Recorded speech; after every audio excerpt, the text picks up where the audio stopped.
السلام علیکم خواتین حضرات۔ آج کی محفل میں جس غزل پر ہم بات کریں گے اور یہ مرزا غالب کی غزل ہے، اس کا پہلا شعر ہے کہ آ کے میری جان کو قرار نہیں ہے، طاقت بیداد انتظار نہیں ہے۔ بیداد کہتے ہیں ظلم کرنے کو۔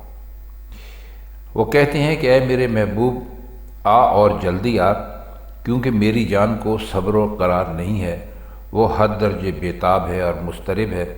تیرا انتظار ایک بہت بڑی مصیبت ہے اور اس مصیبت کی سختیاں اور پریشانیاں برداشت کرنے کی مجھ میں طاقت نہیں ہے۔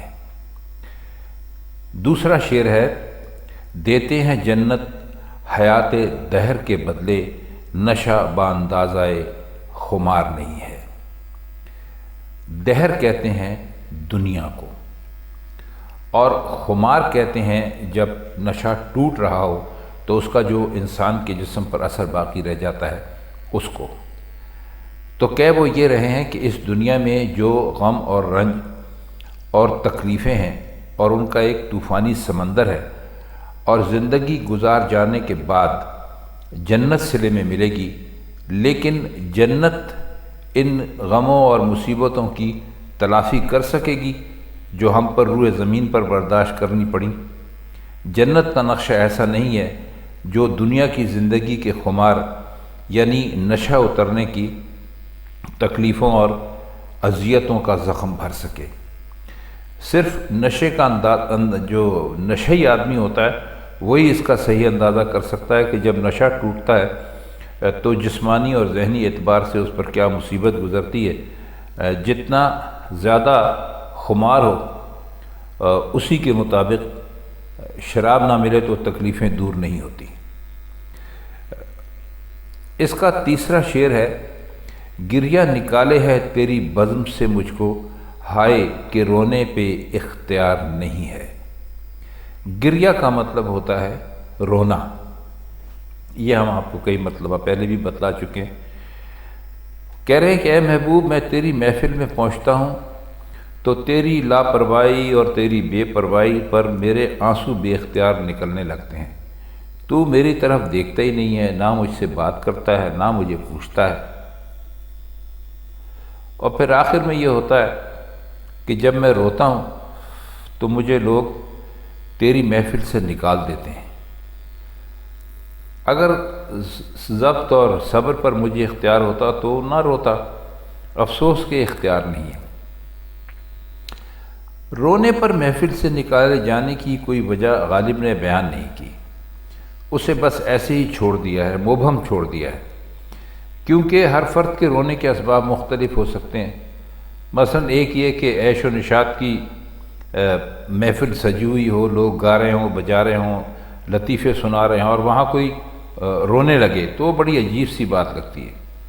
دوسرا یہ کہ رونے سے جو محبوب کی رسوائی ہوتی ہے اس پر بھی ان کو محفل سے نکالا جا سکتا ہے کہ لوگ اس کا سبب دریافت کریں کہ آدمی کیوں رو رہا ہے، اور آخر کار انہیں پتہ چلے کہ یہ تو اس پر عاشق ہے اور یہ اس سے بات نہیں کرتی تو وہ اس لیے رو رہا ہے۔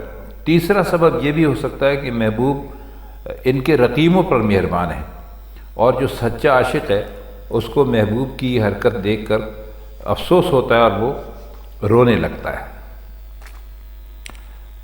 شعر دیکھیے کہ ہم سے عبث ہے گمان رنجش خاطر، خاک میں عشاق کی غبار نہیں ہے۔ عبث کا مطلب ہوتا ہے بیکار، جس کا کوئی فائدہ نہ ہو، ایک چیز جو بالکل بیکار ہو۔ تو وہ کہہ یہ رہے کہ ہمارے متعلق یہ جو ایک گمان ہے، جو خیال ہے کہ ہمارا دل آپ کی طرف سے کھٹا پڑ جائے گا، کیونکہ ہم تو سچے عاشق ہیں اور سچے عاشقوں کی مٹی گرد و غبار سے بالکل پاک ہوتی ہے، پھر ہمارا دل مقدر ہونے کے یا خراب ہونے کا کون سا امکان ہے۔ ایک پہلو یہ بھی ہو سکتا ہے کہ خاطر سے مراد خاطر محبوب لی جائے۔ اس صورت میں معنی یہ ہوں گے کہ ہمارے متعلق یہ گمان صحیح نہیں ہے کہ ہماری کسی بات سے آپ کے دل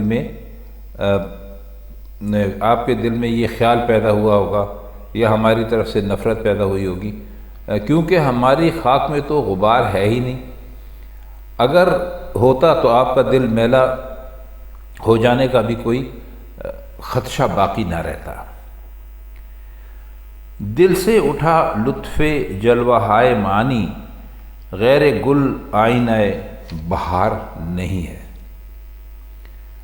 کہتے ہیں کہ اگر تیرے پاس دل ہے تو ہماری جو معنی آرائیاں کے جلوے ہیں ان سے لطف اٹھا، ان سے مزہ لے۔ ان جلووں کی حیثیت فصل بہار کی سی ہے، اور بہار کا آئینہ پھول کے سوا کچھ نہیں ہوتا۔ جس طرح بہار کی سچی کیفیت پھول میں نظر آتی ہے، اسی طرح ہمارے کہے ہوئے جو حقیقت کی پہ مبنی باتیں ہیں وہ ٹھیک ٹھیک تو ان سے فائدہ اٹھا سکتا ہے۔ شعر دیکھیے کہ قتل کا میرے کیا ہے عہد تو بارے، وائے اگر عہد استوار نہیں ہے۔ دیکھیے اس میں استوار کا مطلب ہوتا ہے مضبوط یا پکا، اور کوئی مشکل لفظ نہیں ہے۔ وائے جو ہے وہ ایک افسوس کے لیے ایک کلمہ بولا جاتا ہے، جیسے ہائے بولا جاتا ہے، اسی طرح انہوں نے وائے استعمال کیا ہے۔ مطلب اس کا کچھ یوں ہوگا کہ محبوب نے میرے قتل کا پختہ وعدہ تو کر لیا ہے، افسوس اگر یہ وعدہ اس کے عمل میں پکا ثابت نہ ہوا۔ اس طرح محبوب کے ہاتھوں قتل ہونے کا ارمان دل ہی میں رہ جائے گا، کیونکہ اس ارمان کا پورا کرنا عہد کے پکے ہونے پر ہی منحصر ہے، اس پر ہی موقوف ہے، ورنہ اس کا کوئی فائدہ نہیں ہے۔ آخری شعر ہے کہ تو نے قسم میں کشی کی کھائی ہے غالب، تیری قسم کا کچھ اعتبار نہیں ہے۔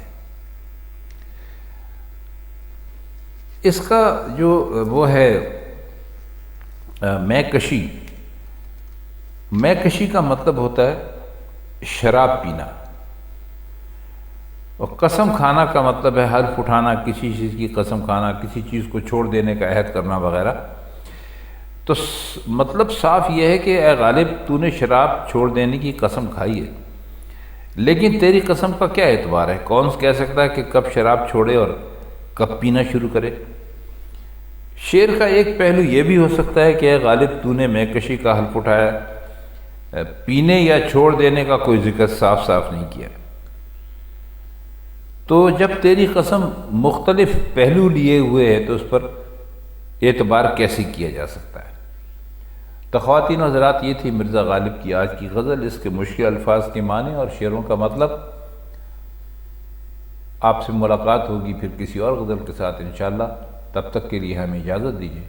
خدا حافظ۔